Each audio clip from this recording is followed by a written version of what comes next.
Milk, a timeless symbol of purity, a foundational food in almost every Indian home. From infancy to old age, milk is a trusted source of nourishment, strength, and vitality. But today, we must ask, how pure is our milk? Over the past few decades, an invisible danger has made its way into our daily glass of milk, that is, antibiotic residues. These aren't added deliberately, but they end up there when dairy animals are routinely given antibiotics. These antibiotics were initially used to treat infections like mastitis, an inflammation of the udder, especially common in HF or Holstein Friesian cows known for their high milk yields. These cows are also more vulnerable to these infections. These required frequent antibiotic treatments. And with increasing dependency on exotic breeds, antibiotic usage in Indian dairies has only grown. In contrast, our indigenous or desi cow breeds such as Gir, Sahiwal, Red Sindhi, etc. are naturally more resilient. They are better adapted to the local climate, show lower rates of mastitis, and often require fewer medical interventions. Shifting to desi cow milk is not just a cultural or nutritional choice. It can be a strategic move towards antibiotic-free dairy. But antibiotics are not ordinary drugs. They are powerful weapons designed to kill bacteria. And when misused, they can also train bacteria to become resistant. This is what leads to antimicrobial resistance or AMR, a silent, growing public health disaster. AMR occurs when bacteria adapt and survive despite exposure to antibiotics.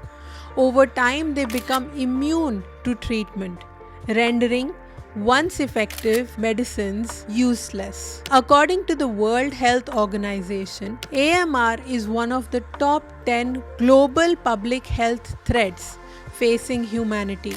India, with its vast dairy industry, plays a significant role in this story. With over 200 million dairy animals and one of the highest milk outputs in the world, antibiotic misuse in this sector has been profound, not only for animal health but for human health too. Antibiotic residues in milk may not cause immediate harm, but when consumed regularly, even in trace amounts, they contribute to antibiotic resistance in the human microbiome. Once these resistant bacteria are there in our body, they can spread through food, water, air, and human contact. Recognizing the urgency of this issue, the FSSAI, or the Food Safety and Standards Authority of India, made a bold and necessary move. From 1st April 2025, the use of specific antibiotics in the production of milk and milk products is now banned across the country. This decision is part of India's commitment to the Muscat Ministerial Manifesto on AMR signed in November 2022. Two key goals were set. First, reducing antimicrobial use in agri-food systems by 30 to 50% by 2030, and second, preserving critically important antibiotics for human medicine by ending their use in animal growth promotion. To understand why this matters, we must consider what is happening behind the scenes.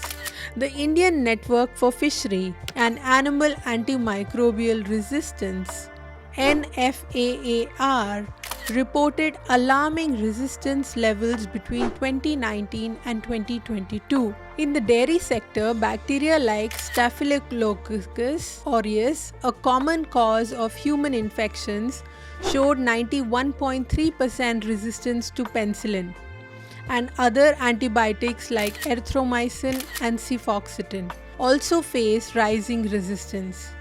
What this means is simple.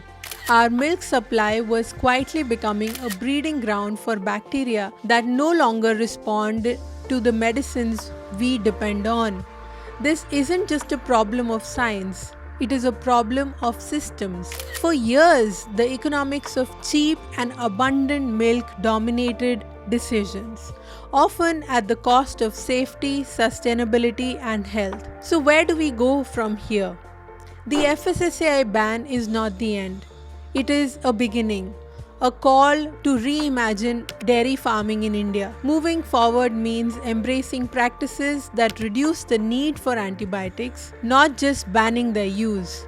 This includes better biosecurity on farms to prevent disease outbreaks, vaccinations to strengthen animal immunity, improved hygiene and animal welfare standards, use of natural alternatives like prebiotics and organic acids, regular surveillance to monitor antibiotic resistance, and above all, training and support for farmers to adapt these changes. Antibiotics should be the tools of healings, not crutches of poor practices.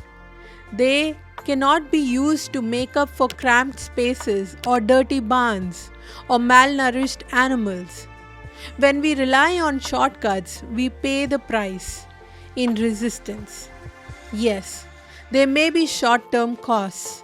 Milk prices might rise, production might dip, but the cost of inaction, of losing our ability to fight infections, is far greater.